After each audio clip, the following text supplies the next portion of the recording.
News नशा, आदत हर खबर की। राष्ट्रपति के अभिभाषण पर राज्यसभा में विपक्ष के हंगामे के बीच चर्चा जारी है। बीजेपी की तरफ से सांसद सुधांशु त्रिवेदी ने चर्चा की शुरुआत की। सुधांशु ने एक और जहां पीएम मोदी की जमकर तारीफ की, वहीं कांग्रेस और नेहरू परिवार की जमकर आलोचना की। इस दौरान उन्होंने कई मौकों पर शायरी भी कही। बीजेपी सांसद ने कहा कि प्रधानमंत्री नरेंद्र मोदी लगातार तीसरी बार पूर्ण बहुमत की सरकार बनाए हैं, वहीं दूसरी ओर फेल होने वाले थर्ड डिवीजन पास होने पर खुश हैं। कांग्रेस 99 को ही अपनी मंजिल समझकर बैठ गई है। बीजेपी सांसद सुधांशु त्रिवेदी ने शायरी पढ़ते हुए कहा कि दरिया का सारा नशा उतरता चला गया, वो मुझको डुबाता रहा और मैं उभरता चला गया। ये 44, 52 और 99 अरे मंजिल समझकर बैठ गए जिस पर चांद लोग, मैं ऐसे कितने ही रास्तों से होकर गुजरता चला गया। बीजेपी सांसद ने कहा कि तीनों लोकसभा चुनाव में कांग्रेस 44, 52 और 99 सीटें जीती। तीनों को मिला दें तो भी इनके इतने सांसद नहीं है जितने कि हमारे 240 सीटें आई हैं। कांग्रेस पिछले 40 सालों में भी 240 सीटें नहीं जीत पाई। इन लोगों ने कितनी भी कोशिश कर ली, लेकिन पीएम मोदी को तीसरी बार प्रधानमंत्री बनने से नहीं रोक पाए। राज्यसभा में सुधांशु त्रिवेदी ने नेहरू परिवार की आलोचना करते हुए कहा कि हाँ, पंडित जवाहरलाल नेहरू नरेंद्र मोदी में अंतर है। नेहरू और पीएम मोदी की बराबरी नहीं हो सकती। पीएम मोदी सर्वसम्मति से प्रधानमंत्री बने और कांग्रेस में सर्वसम्मति के बगैर नेहरू पीएम बने। पीएम मोदी सभी पार्टियों के लोगों को भारत रत्न और अन्य पुरस्कार दिया, लेकिन नेहरू जी ने अपनी ही पार्टी के सरकार पटेल और बाबा साहब अम्बेडकर को भारत रत्न नहीं दिया। वे खुद ही अपनी सरकार से पुरस्कार लेकर बैठ गए। सुधांशु त्रिवेदी ने कहा कि कांग्रेस के लोग लोकतंत्र की हत्या की बात करते हैं, लेकिन उन्होंने अपनी सरकारों में लोकतंत्र का गला घोट डाला। जब जब ये लोग सत्ता में आए, लोकतंत्र खतरे में आया। इनके समय में प्रेस को भी आजादी नहीं थी। कांग्रेस ने इमरजेंसी लगाकर संविधान का गला घोटा है। उस समय अवैध हथियारों के बनने के समाचार आते थे और अब intermediate range ballistic missile Uttar Pradesh में डिफेंस कॉरिडोर में बनने जा रही है। इतना बड़ा नजारा बदलने के बाद भी जिनकी नजरें ही ना हो, उनको नजारा कैसे नजर आ सकता है, ये समझा जा सकता है। आपने आदेश दिया कि सब लोग बैठे, हम बैठ गए।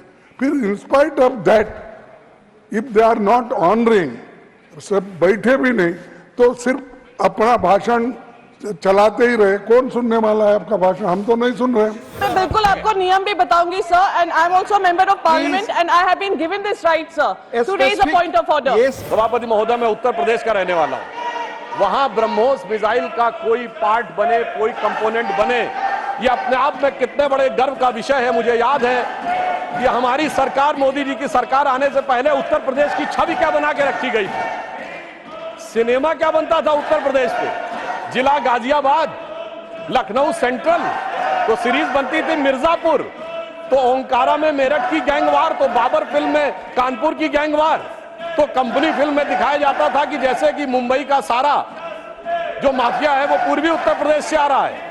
आप सोचिए, उस समय अवैध हथियारों के बनने के समाचार आते थे और अब intermediate range ballistic missile Uttar Pradesh में डिफेंस कॉरिडोर में बनने जा रही है। इतना बड़ा नजारा बदलने के बाद भी जिनकी नजरें ही ना हो, उनको नजारा कैसे नजर आ सकता है, यह समझा जा सकता है। अभिभाषण के बिंदु क्रमांक 17 में राष्ट्रपति महोदया ने भारत के पब्लिक सेक्टर बैंक्स के बारे में अपना विचार व्यक्त किया है, जिसमें विशेषकर मैं सिर्फ 3 का उल्लेख करना चाहूंगा। State bank of India, life insurance corporation of India और हिंदुस्तान एरोनॉटिक्स लिमिटेड। ये तीनों इसलिए कि इनके बारे में केवल 1-1.5 साल पहले बहुत वितंडावाद मचाया गया। अपनी सीट पर जाए प्लीज, अपनी सीट पे जाए। मात्र 1-1.5 साल पहले बहुत वितंडावाद मचाया गया कि एसबीआई डूब रहा है, एलआईसी डूब रहा है और पब्लिक सेक्टर बैंक्स नीचे जा रहे हैं। राष्ट्रपति महोदया ने बताया कि इस साल पब्लिक सेक्टर बैंक्स ने 1,40,000 करोड़ रुपए का मुनाफा कमाया है, जो आज तक कभी नहीं हुआ था। पिछले क्वार्टर में स्टेट बैंक ऑफ इंडिया का मुनाफा केवल 1 तिमाही का 21,000 करोड़ रुपए है, जो प्राइवेट और पब्लिक सेक्टर सारी कंपनियों में मिला के सबसे ज्यादा है। पहली बार एसबीआई ने रिलायंस से भी ज्यादा मुनाफा कमा के दिखाया है। एलआईसी का पिछले क्वार्टर का मुनाफा 19,000 करोड़ रुपए है, जो एलआईसी का ऑल टाइम हाई है। और मैं ये भी बताना चाहता हूं कि हिंदुस्तान एरोनॉटिक्स लिमिटेड, माननीय एलओपी कुछ बोलना चाहते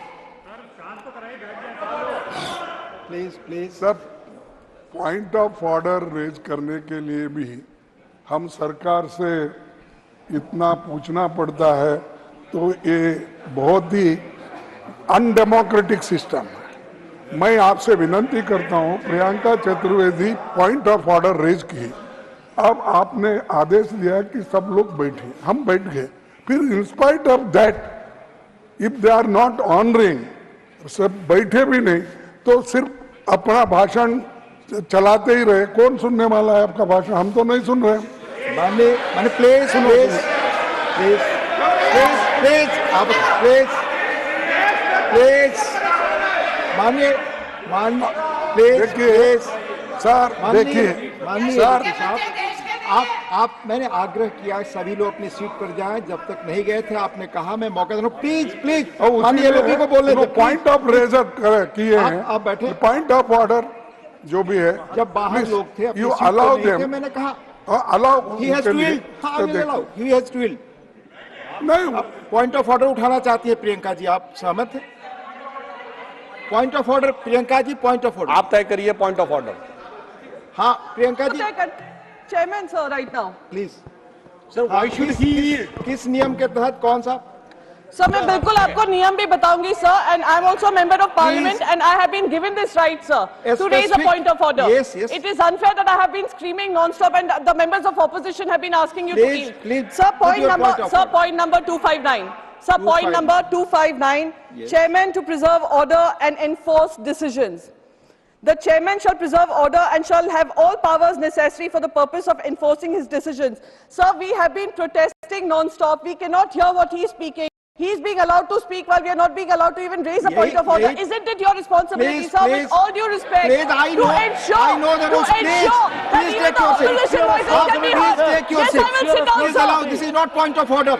This is not point of order. Please, आप बोले, आप बोले। सभापति महोदय, मेरा विचार ये था, हमारे विपक्षी दल यदि हाउस ऑर्डर में होता तो पॉइंट ऑफ ऑर्डर ज्यादा उपयुक्त नजर आता। और आप हमसे जुड़े रहने के लिए सब्सक्राइब करें YouTube पर, फॉलो करें Twitter पर और लाइक करें Facebook पर। और ज्यादा जानकारी के लिए आपको